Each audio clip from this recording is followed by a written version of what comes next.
I'm Bob Riggio. With me is Jake Ford, a Marine Corps veteran, and this is honor the veterans. This is part of New Center One's DNA. Is what we want to do is to honor our veterans that are located throughout the Black Hills, Jake.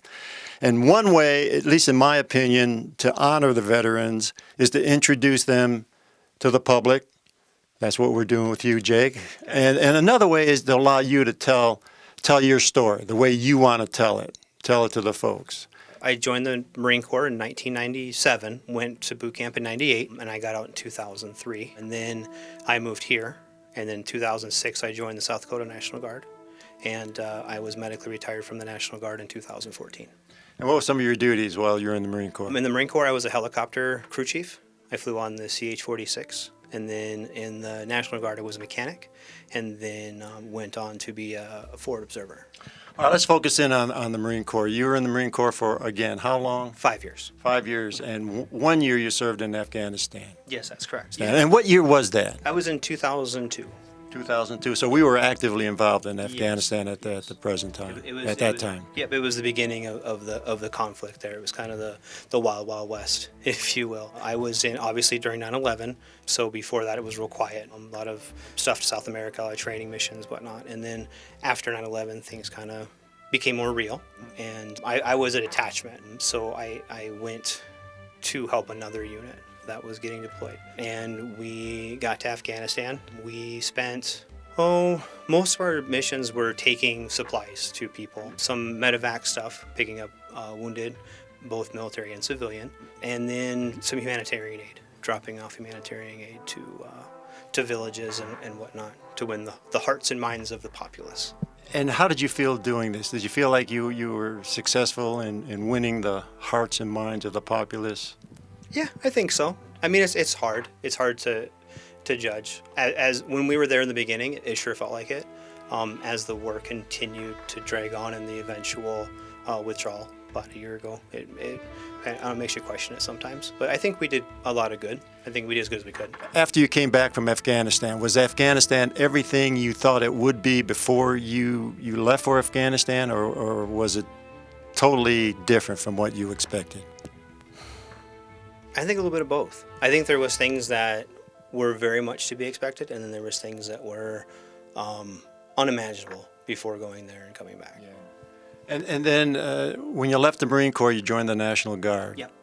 Much red tape in doing that because the National Guard is Army, you left the Marine Corps? Not really. It was actually a pretty easy process. I didn't have to go through basic training again. I did have to go through an MOS school because I didn't want to fly in helicopters anymore, and it's a different situation. And I joined the unit, the 842nd. I was in the maintenance shop in Sturgis.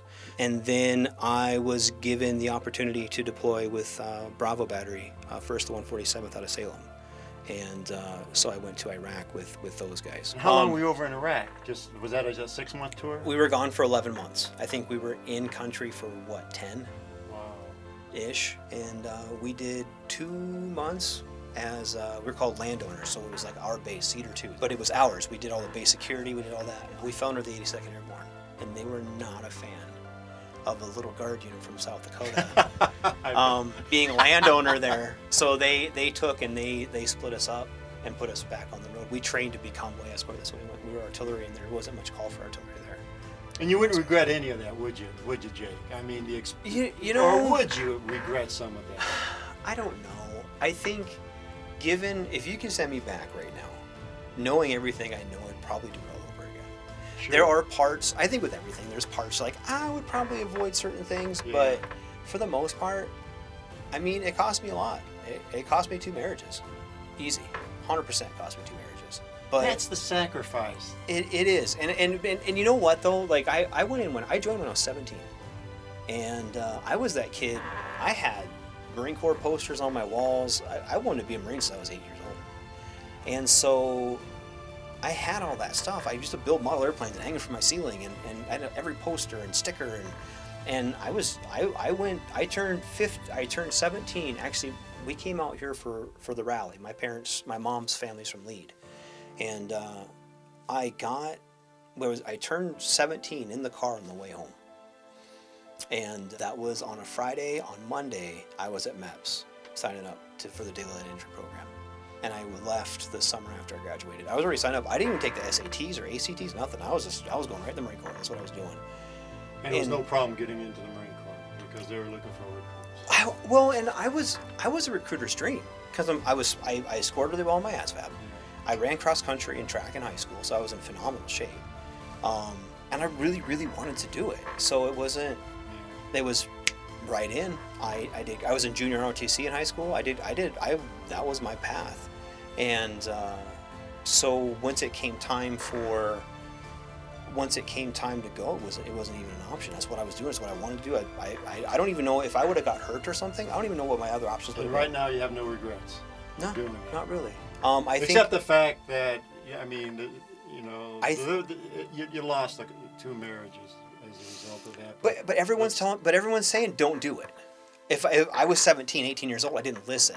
I'm sure you've been around enough 19-year-olds that they don't listen. No. If I would have listened and like that kind of stuff, I wish I would have listened to people like my parents and my NCOs. But I didn't. I didn't listen to them, and so. Those were consequences of my own actions. But the regrets of it, I honestly, the only thing if given the chance to go back, I'm not sure I would have got out of the Marine Corps, but I would have stayed in the Marine Corps and finished my 20 years in the Marine Corps, or went straight into the National Guard. It was very hard sometimes to transition back and forth. Like I go to the Marine Corps as a corporal. As an E4 in the Marine Corps, you're in charge of things. As an E4 in the Army, you're not. You're not in charge of anything.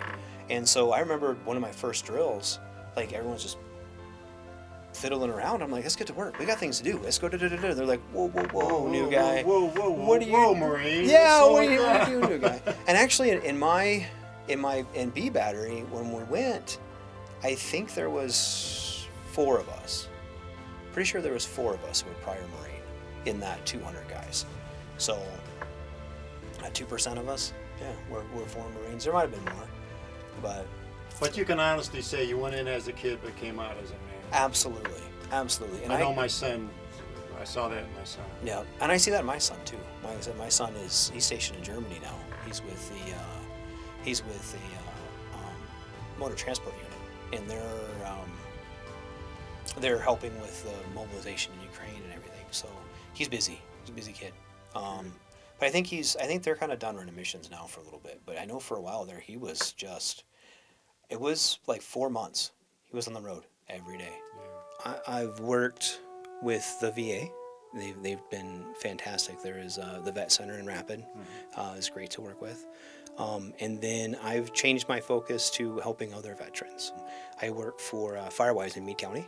We take veterans who are in transition and try to find them full-time jobs. We're funded through the BLM, and Meade County kind of houses us. So we get guys from Rapid and Sturgis, we get guys coming through the VA system, and helping other veterans has really helped me with my struggles and my problems. I've heard that a lot. A lot of veterans helping other veterans really helps not only the veteran they're helping, but themselves as well. Thank you, sir. Absolutely. Thank you for your service, and I truly mean that. Absolutely. Thank you for your service.